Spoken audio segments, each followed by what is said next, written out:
नमस्कार दोस्तों, साहित्यिक कहानियों के इस चैनल कहानियां जिंदगी की पर मैं शैली आज आप सबके सामने प्रस्तुत हूँ श्री मिथिलेश्वर जी द्वारा रचित एक छोटी सी कहानी को लेकर।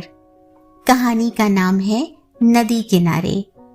आगे बढ़ने से पहले हमेशा की तरह आप सबसे रिक्वेस्ट है कि अगर चैनल पर पहली बार आए हैं या अब तक ना किया हो तो चैनल को सब्सक्राइब जरूर करें।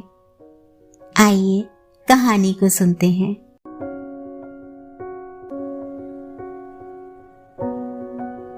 मेरा मकान नदी के किनारे है। काफी ऊंचाई पर बना है। नदी में बाढ़ आने पर भी मेरा मकान नहीं डूबता। ईंटों और पत्थरों से बना पुश्तैनी मकान है। मुझे बचपन से ही नदी को देखना बहुत अच्छा लगता है। अपने मकान की खिड़की पर बैठ नदी को घंटों देखता रहता हूँ। बरसात के दिनों में नदी लबालब भरी नजर आती है। नौकाएं उस पर तैर रही होती हैं। तब नदी का विस्तार मेरी आंखों में नहीं समा पाता। चारों तरफ पानी का साम्राज्य, उठती गिरती लहरें, पानी में उछलते कूदते जलचर, मछलियां फंसाते मल्लाह, जल का स्पर्श लेकर आती ठंडी हवा। इसके विपरीत तपिश के दिनों में नदी सिमट गई जान पड़ती है। उसके सूख गए किनारों की दूरी बढ़ जाती है। तब वे सुनसान और बियाबान नजर आते हैं। बरसाती मौसम और त्योहारों को छोड़कर नदी के किनारे मुझे अक्सर उदास, उजाड़ और खौफनाक जान पड़ते। सिर्फ गंगा स्नान वाले त्योहारों के दिन ही वहां भीड़ जुटती और मेले लगते। उसके बाद फिर वही वीरानी और मायूसी। किनारों के आसपास मंडराते गिद्ध और चील तथा दौड़ते सियार। तब सचमुच नदी के किनारे मुझे डरावने जान पड़ते। नदी के किनारे कुछ फासलों पर मुझे इक्की दुक्की झोपड़ियां भी नजर आती। बरसात के दिनों में वे झोपड़ियां वहां से हट जाती। फिर बरसात खत्म होते ही वहां आ खड़ी होती। मैं यह जानना चाहता, उन झोपड़ियों में कौन रहते हैं? ऐसे उपेक्षित और असुरक्षित जगह में वे कैसे रह लेते हैं? बड़ा होकर मैं कॉलेज में पढ़ने लगा। बचपन के दृश्य को निकट से जानने की इच्छा मेरे अंदर बलवती हो गई। मैं घर से बाहर आने जाने लगा। बचपन का डर भी अब मेरे मन से जाता रहा था। इसी दौरान नदी के किनारे की एक झोपड़ी के पास मैं जा पहुंचा। मेरे मकान से सीधे नजर आने वाली वह झोपड़ी थी। बांस की खपच्चियों तथा लकड़ी एवं टीन के टुकड़ों से वह अस्थायी रूप में बनाई गई थी। आवश्यकता पड़ने पर उसे आसानी से समेटकर हटाया जा सकता था। मैंने देखा उस झोपड़ी में एक काला कलूटा और लंगड़ा आदमी रहता था। एक पांव से वह धचक कर चलता था, लेकिन शरीर से मेहनती लगता था। ठिगने कद और चपटी नाक वाली उसकी दुबली पतली पत्नी थी। कुपोषण के शिकार उसके 2 बच्चे थे। एक बच्चे का पेट आगे को निकला हुआ तथा टांगे पतली थी।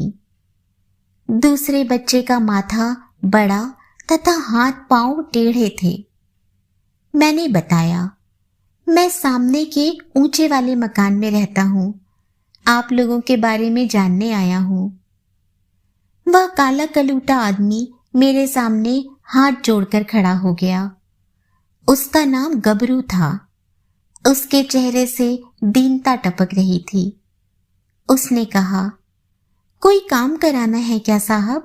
मैं लंगड़ा जरूर हूं पर सब काम कर लेता हूं। आप जो दे दीजिएगा वही ले लूंगा।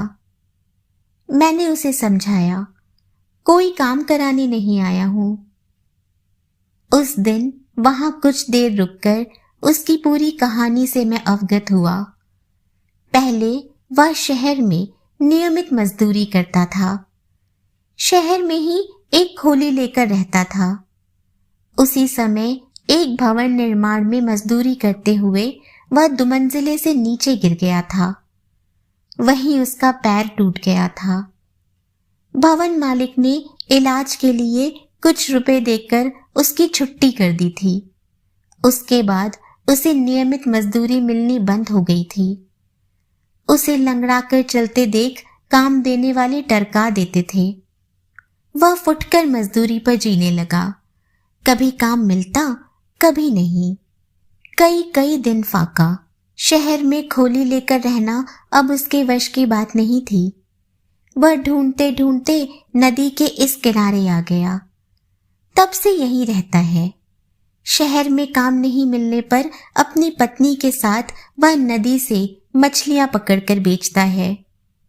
उसके बच्चे नदी के किनारे लकड़ियां चुनते हैं। त्योहारों के अवसर पर लोगों द्वारा नदी में फेंके पैसों की तलाश में उसके बच्चे दिन भर लगे रहते हैं। उनके बारे में जानने के बाद मेरा मन भर आया। उनके प्रति मेरे मन में दया के भाव उभर आए। ये लोग कितने दुखी और अभावग्रस्त हैं।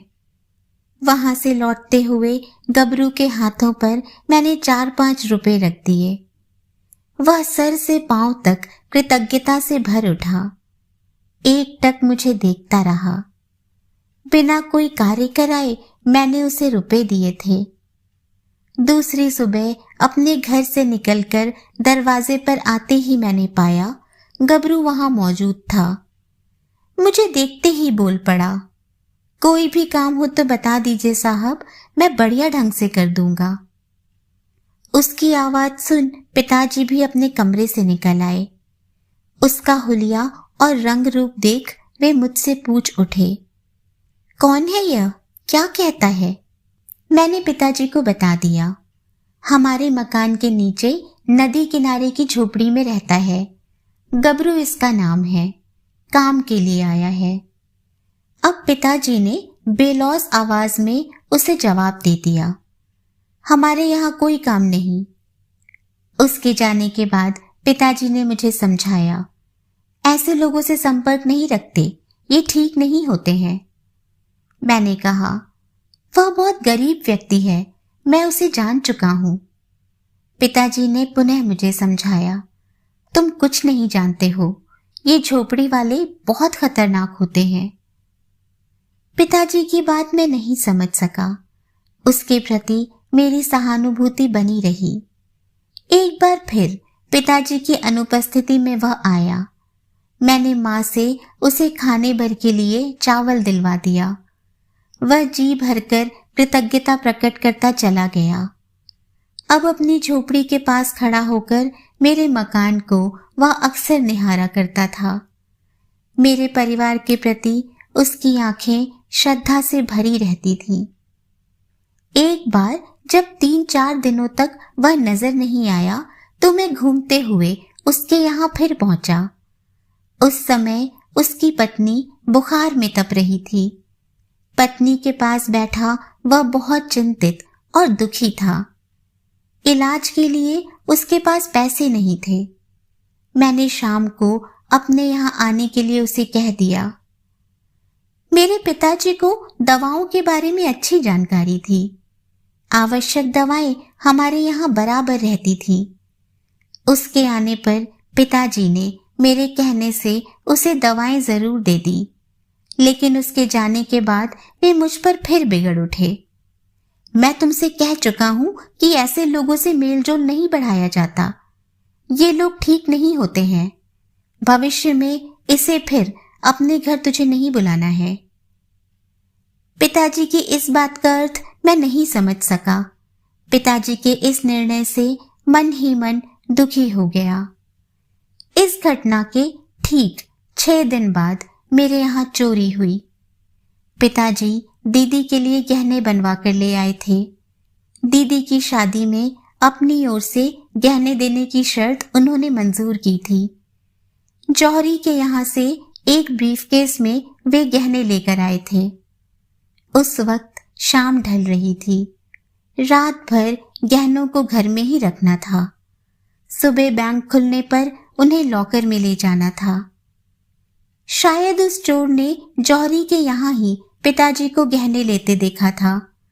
वह वहीं से उनके पीछे लग गया था।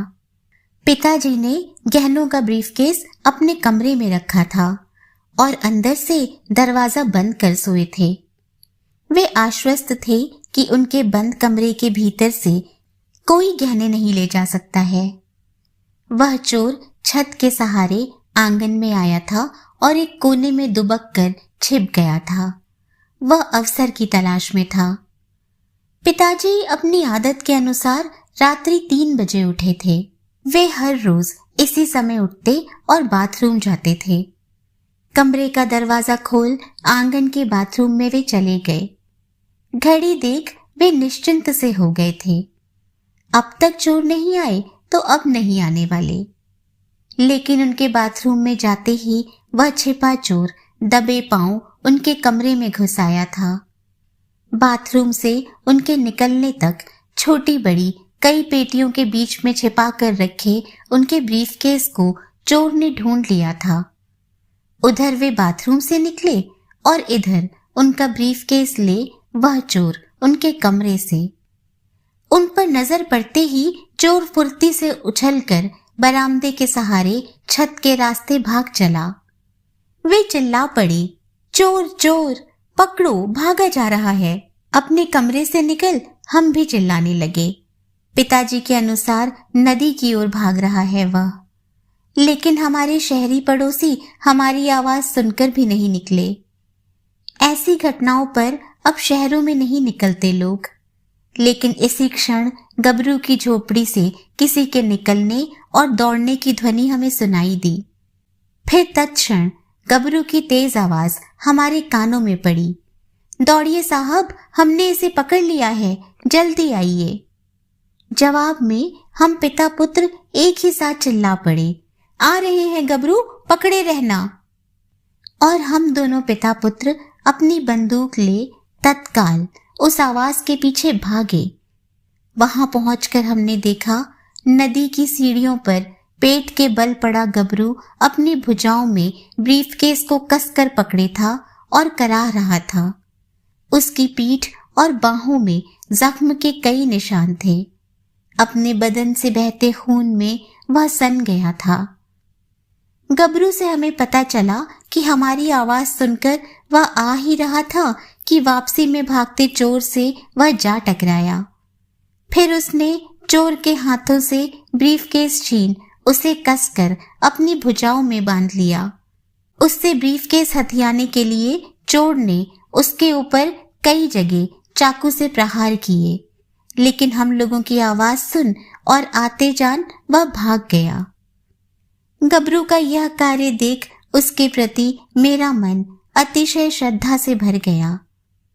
पिताजी भी उसके प्रति अपने परिवर्तित भावों को छिपा नहीं सके। तुमने ऐसा क्यों किया गबरू? यह अपनी कैसी हालत बना ली है? तुम निहत्थे थे और वह चोर हथियारों से लैस था।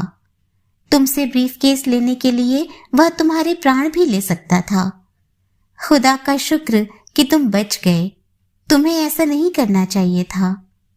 जवाब में कराहते हुए ही कहा गबरू ने, क्यों नहीं करना चाहिए था साहब?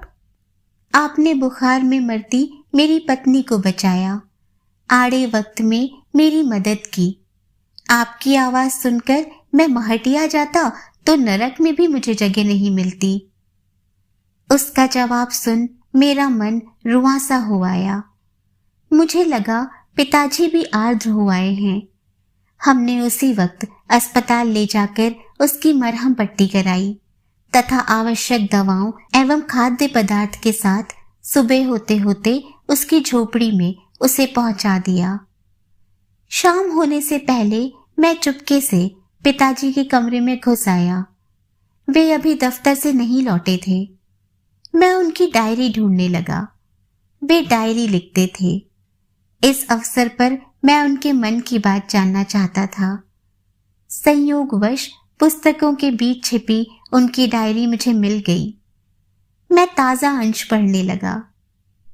गबरू ने मेरी आंखें खोल दी है। हम जिसे छोटा हे और अनुपयुक्त समझते हैं, यह हमारी भूल है।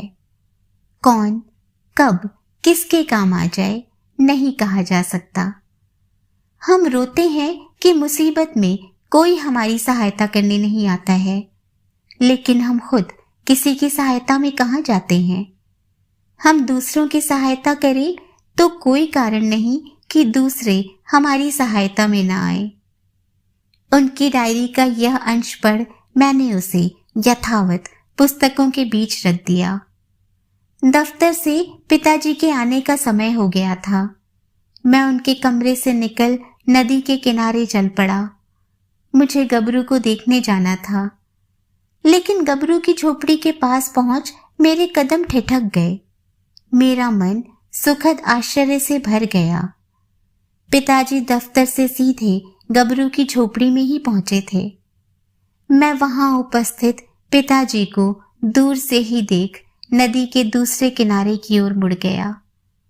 मेरी आंखें नम हो गई थी।